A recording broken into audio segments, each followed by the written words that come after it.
Welcome to The Healthy Advisor, a podcast from wealthmanagement.com focused on advisors' personal well-being and healing.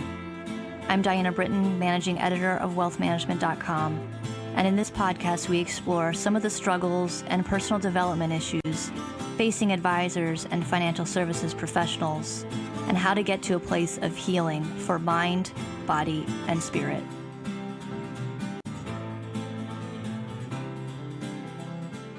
Hello, and welcome to the latest episode of the Healthy Advisor podcast, and thanks for joining us. As you may know, this is the podcast focused on financial advisor health and well-being, and today's guest has a lot to say on this subject. Her name is Shareen Luze, head of culture and field experience at RBC Wealth Management U.S. Shareen, thank you so much for being on the podcast.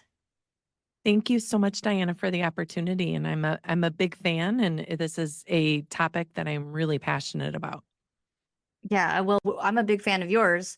In her role at RBC, Shareen is responsible for making sure the firm's 2,200 advisors feel supported and have a similar employee experience as those in the home office.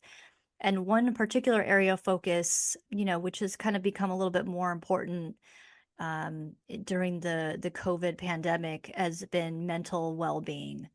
But Shareen has had her own mental health challenges. She's had a struggle with anxiety for years, but she's been very open about those struggles in the workplace, and her experiences, have given her a unique perspective on the essential role that a sense of belonging plays within corporate mental health strategies. So she's just doing a lot of great work in this space. But Shareen, I wanted to talk a little bit about your own experience with anxiety and, what was sort of the journey to realizing you had anxiety? Yeah, and thank you for the opportunity to talk about it. It isn't easy, but I feel really strongly that it's important that we do share when we have these struggles. So I've always pretended I had everything together. Even as a younger kid, I can remember just putting up this happy, cheerful, like perfect veneer, and that, nothing fazed me. And I would characterize myself as an extreme perfectionist, but never understood what anxiety was until after I had my first child. I gave birth and I pretended once again, like I was so good at, that I had my life together. My house was spotless. My son was like Gerber baby material, perfectly clean. I was perfectly coiffed, ready for prime time every single day. The house was immaculate. And it wasn't until about 2 weeks after he was born, I had lost 30 pounds. I hadn't Wow. slept more than an hour or two since giving birth. And I realized something was really wrong. This wasn't the baby blues. And even then, I actually didn't want to admit it. I didn't even talk to my husband about it. One day it got so bad, without even speaking with him, I called my doctor and told her something's off. This doesn't seem right. And she promptly sent me to the psychiatric emergency room.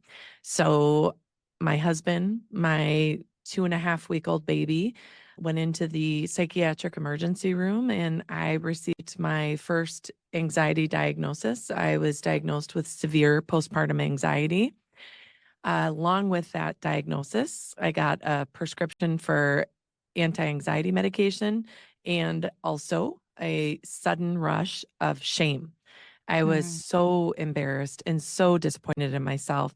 I actually didn't share that diagnosis and asked my husband not to share my diagnosis with anyone. Mm-hmm. Yeah, and they tell me about what the doctor said, because I know that the nurse was pretty supportive, but Mhm. the doctor wasn't too helpful, just helping with your situation. Yeah, it was such an experience. I was surrounded by individuals who are in various states of mental health crisis. And to find myself sitting in this same space, and I'm sitting there, my hair's done, my child, doesn't even have a goober on him. We're sitting there in this environment, and the nurse I spoke with who was doing triage, she was sitting in that with me. She was so supportive and validating and encouraging, and so glad you came forward. I'm so glad you're talking to us. And I hadn't shared any of it with my husband, so he's hearing it for the first time. Mm. And I felt for the first time a bit of relief and like hope that I was going to get some help. And she left the room, and the doctor came in, and he proceeded to talk to me about medication I had taken to try to, that I've been prescribed to try to get some sleep, and that I shouldn't be taking that. And that my only option was to go inpatient without my baby and do a full chemical reset. And to my brain, and probably a lot of moms of newborns, the last thing that I could stand was to be away from my baby. And he told me, well, then you'll just have to start therapy.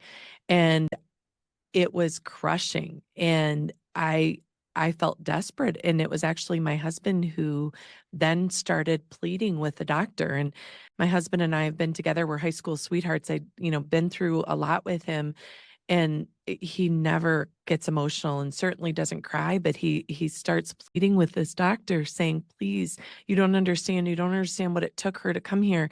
She takes care of everyone. Like, she needs your help. Like, this is so hard for her. And the doctor just said, Mm. well, her option is to go inpatient or to just do therapy and try to find a good therapist.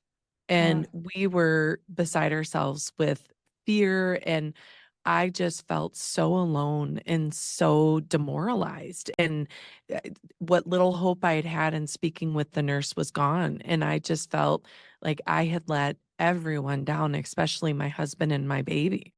Yeah, so just a little bit of background about postpartum anxiety. There's a lot of research and a lot more sort of knowledge out there about postpartum depression, which is more of a sadness after giving birth, but this is more of an excessive worrying that can occur after childbirth or adoption.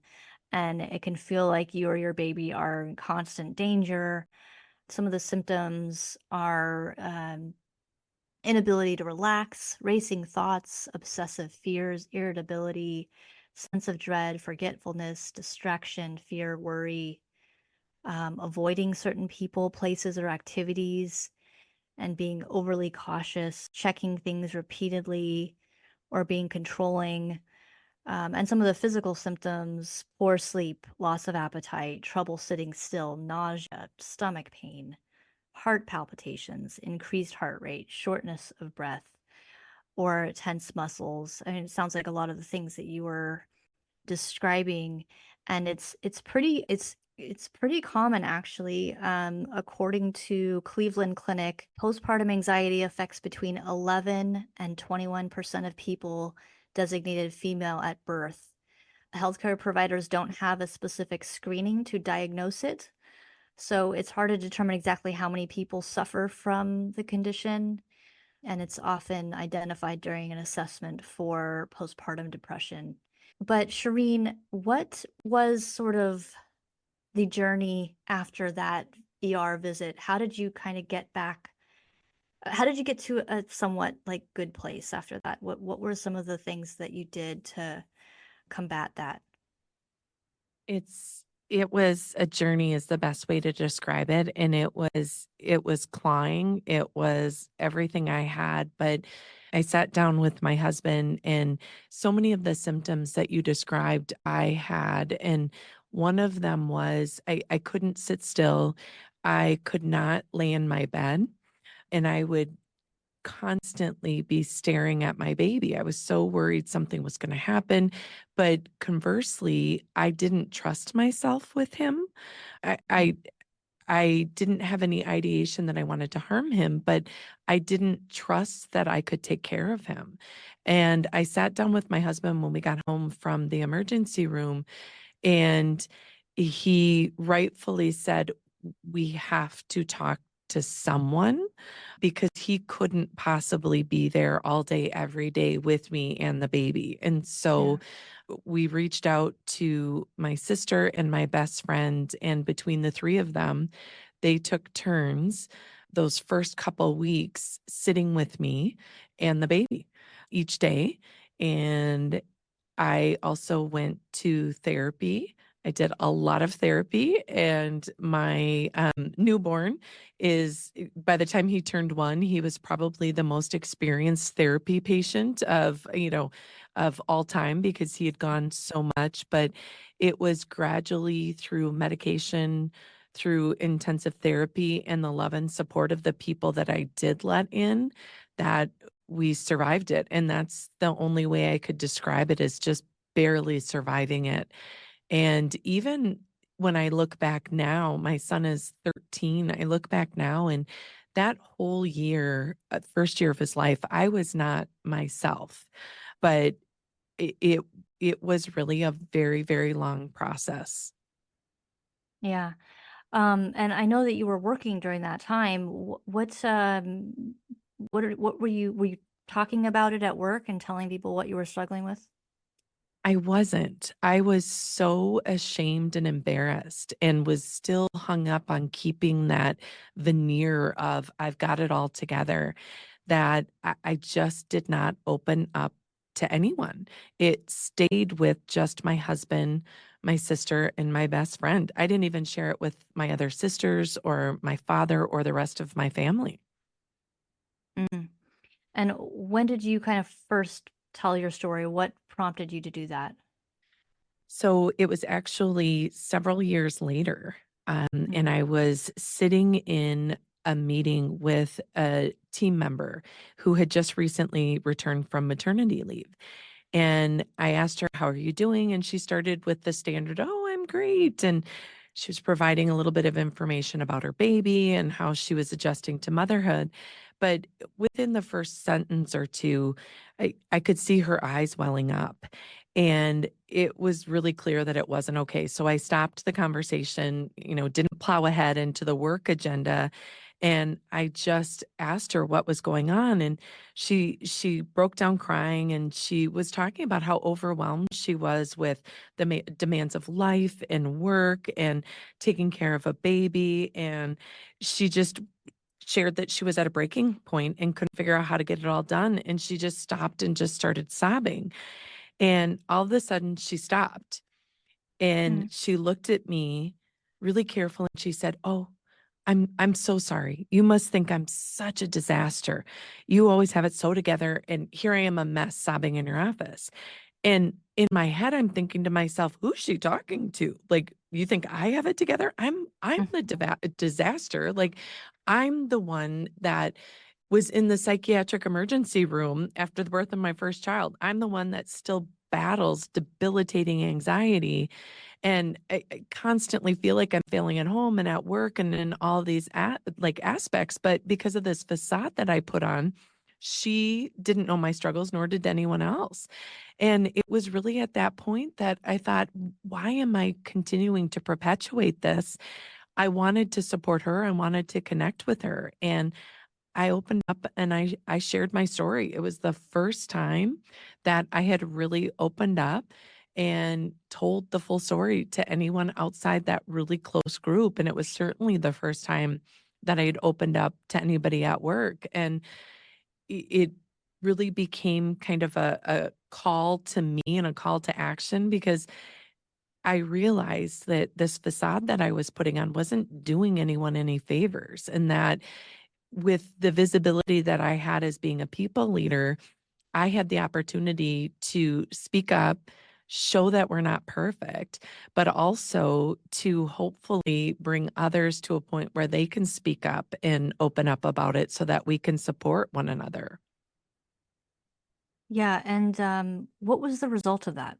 Amazingly, Mm. the result has been stronger connections. Each time I've shared my story, I've had so many people reach out and say, "Hey, me too," or I've been wanting to talk to somebody about this. Now I have the courage to do so. And it has started kind of a cascade where Mm, I've now had people who shared their story and people are coming to them and saying, because you shared your story, I felt it was okay to share mine and to raise their hand and get help. And it just, especially when it comes to women, though, this is universal, but trying to convince the world that we're perfect and we have it all together is not the recipe for success, and certainly that was so true in my case. It brought me down to my knees to a point that I nearly did not get out of. mm, And I grew up in a generation where, women were taught you had to be 10 times smarter, you had to be 10 times better. And I was also taught that you could have it all. So you could be crazy successful at work and you could be this amazing mother and this amazing partner and the amazing all of these things. And essentially, like I was taught, well, you can and need to become superwoman. But that is in my case, and I think others, just a recipe for failure because we can't be all things to everyone all of the time. So each time I share that story and I open up, have these deeper connections, and they've all been positive so far. But I'm also prepared for the fact that there are people that don't want to hear it, or maybe they're not ready for it. And I'm in a place now where I can say, you know what? Those aren't my people, or mm. they're just not somebody who needs my story, and that's okay. And I don't need to have my story or my experience or my perspective resonate with everyone. If it resonates with one person, then it's worth it. Yeah, I mean, I'm a mother of two young kids, and I totally feel all those pressures. I mean, I'm not saying it's manifested in anxiety, but like just feeling like I gotta do it all, like you have to Mhm. have a clean house and you have to cook healthy dinners and pack these great lunches for your kids that are healthy, and I mean, and work full time and do, I don't know, it's like to do everything, and social media puts a lot of pressure on that as well, and it's just a lot. It's really hard. And I It's think too much, if I may say, Diana. Like yeah. it's too much. It is a lot and it's too much. And social media does it and we do it to one another. We are judging, you brought up the lunches. I remember going through that when my kids were really young of, oh my gosh, I've got to pack this healthy lunch and I need to put a note in it and I should put a drawing on it and I should do all of these things. And for what result? They throw it away. And Yeah. no matter what, there's always going to be the mom who bought the organic food, made it herself, or grew the vegetables herself. And, these are just the unrealistic expectations that I'm putting on myself, and taking a step back and just giving everyone the grace of you do you, and not to place that judgment on others for doing it differently than I'm choosing to do it, or how I'm only able to do it if that's the right qualifier. Yeah, but I think it's great to hear that from women like yourself, because you're in a position of power. You have, you're an executive at a major firm, and so just to hear you say that, I think it has a big impact. I know in 2018 you were dealt another difficult thing in your life. What happened in 2018? Yes. So I accepted a role in the early part of that year as head of human resources for U.S. Wealth Management. And it was a big role and a new role. And I was excited and also incredibly intimidated and nervous about it. And a week later, I received the diagnosis of breast cancer. I was Mm, actually sitting at my desk in my office when I got the call, and I just sat there completely stunned. And through my mind were all of these things of, oh my gosh, I've got to tell this person and this person. And how do I tell my kids? And how do I do all of these things? And I should go home. And then I didn't know what to do. So I thought, I've got a bunch of meetings the rest of the day. So I'm just going to go to those meetings. And so I got off the call. I dusted myself off. I wiped my tears and I walked out of my office to my next meeting. And I wow. I wasn't thinking about my diagnosis. I was just immediately thinking about the impact it was gonna have on all of these other people. Mm, And I I was going to be stepping into a role to lead a team that hadn't had a manager for a while because of an illness and a retirement. And I had a large team already that I was still leading and had been leading for a long time. So I had all of this concern about what is this impact going to have on them? And I was spinning in my head about, well, I've got these two roles and then I've got this breast cancer thing and what do I do? And I am I got myself to a point where I was like, I need to do all of these things. Like I said, like I need to be superwoman and be perfect at all of these things, which now included beating breast cancer. But I took a step back and I thought, okay, I can do these things, but I have to separate them out and I can't do them all at once. And so I decided, okay, I can take on this new role and I'm going to fight like hell against breast cancer. Mm, Um, but I needed to realize I couldn't do all of these things at the exact same time.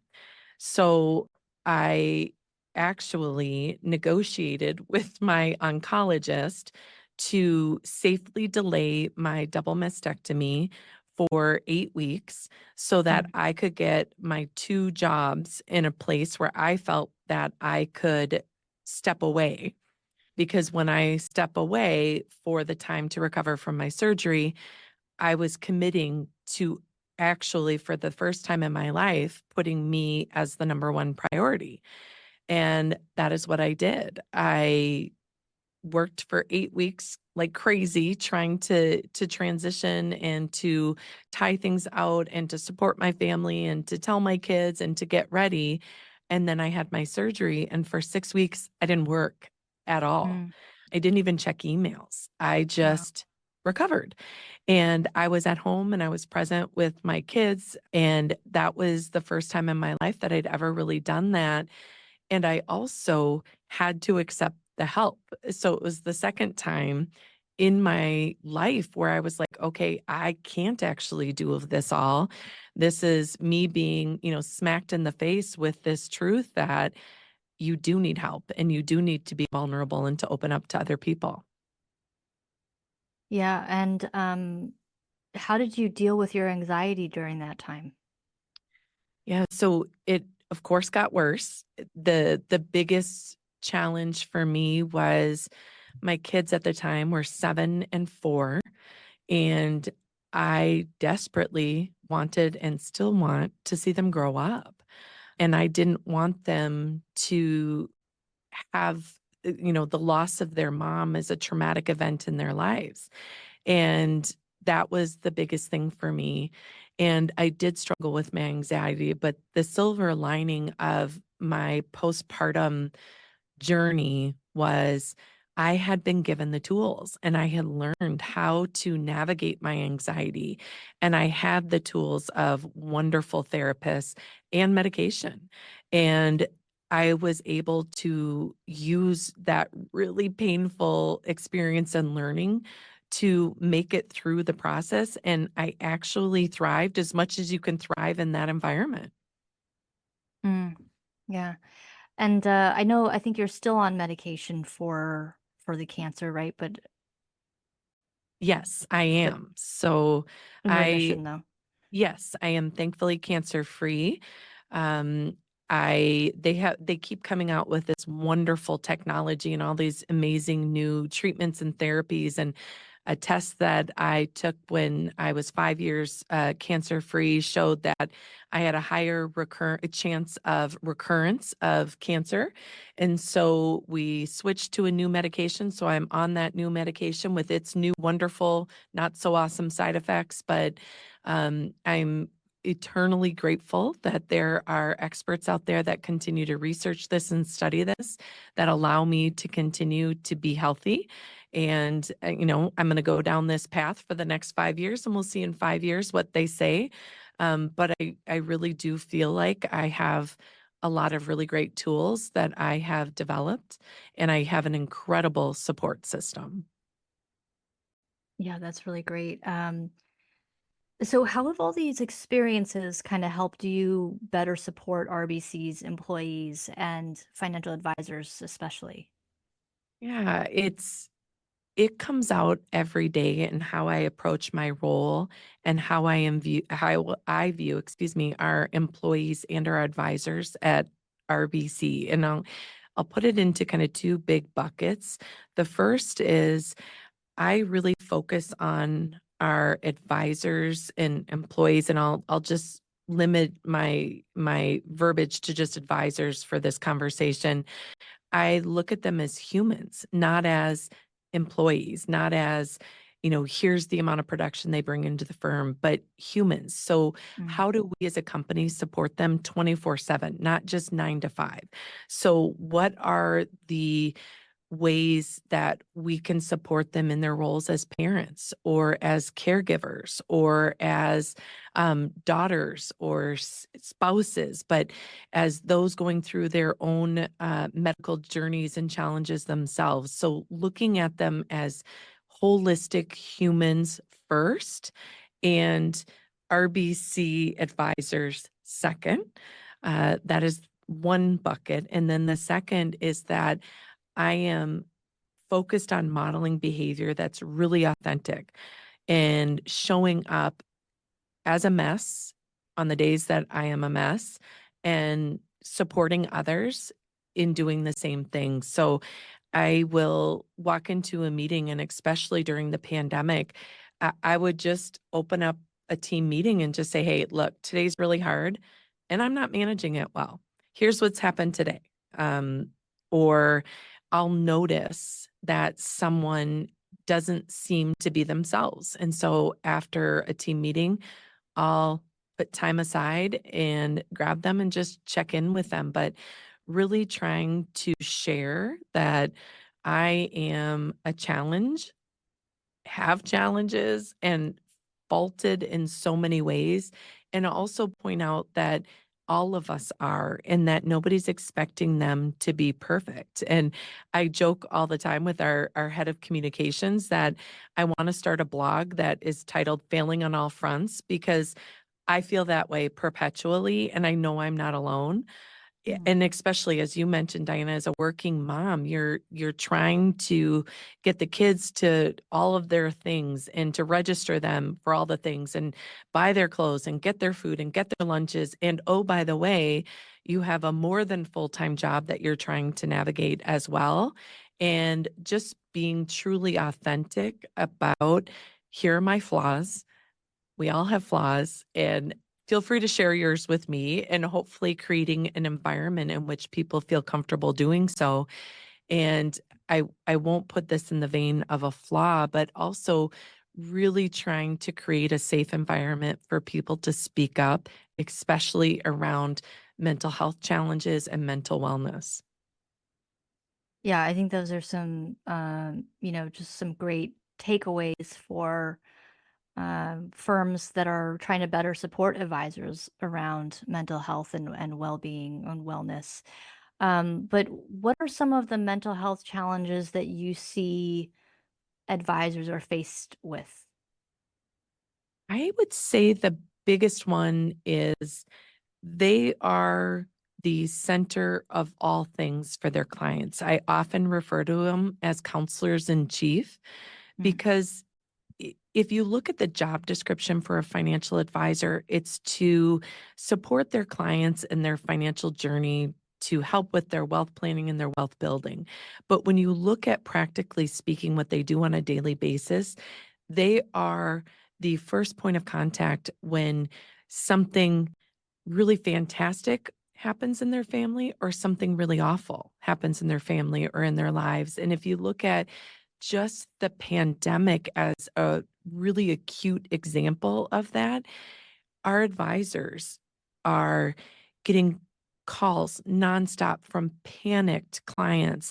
And the clients, yes, are talking about the markets crashing. They're talking about access to funds. They're talking about what they need to be doing financially.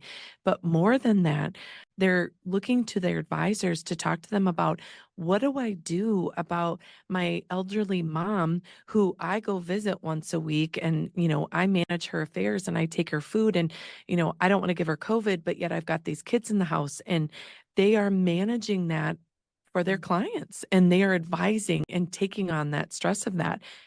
And at the same time, they themselves are going through it. So they're navigating an unprecedented time with stress and rumors and fear mongering of all sorts. And they're managing their lives personally and going through that stress as well as their family and their children.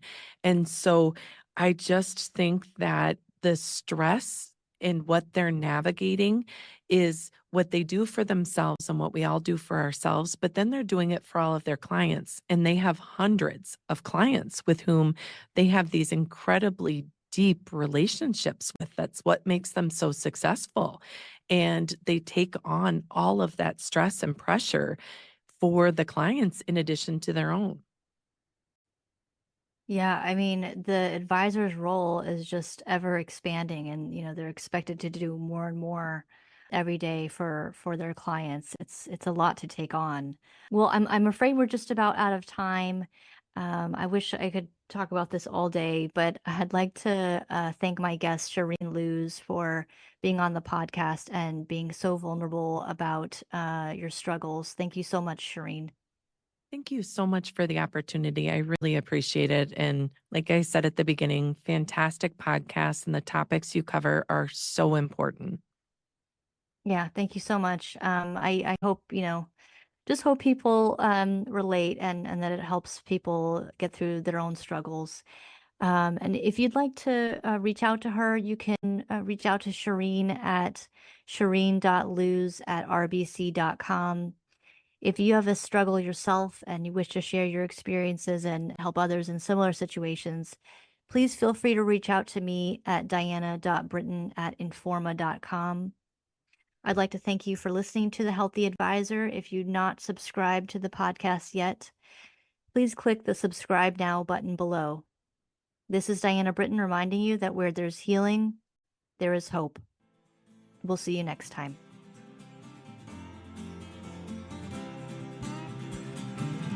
Thank you for listening to The Healthy Advisor, a podcast focused on advisors' personal well-being and healing.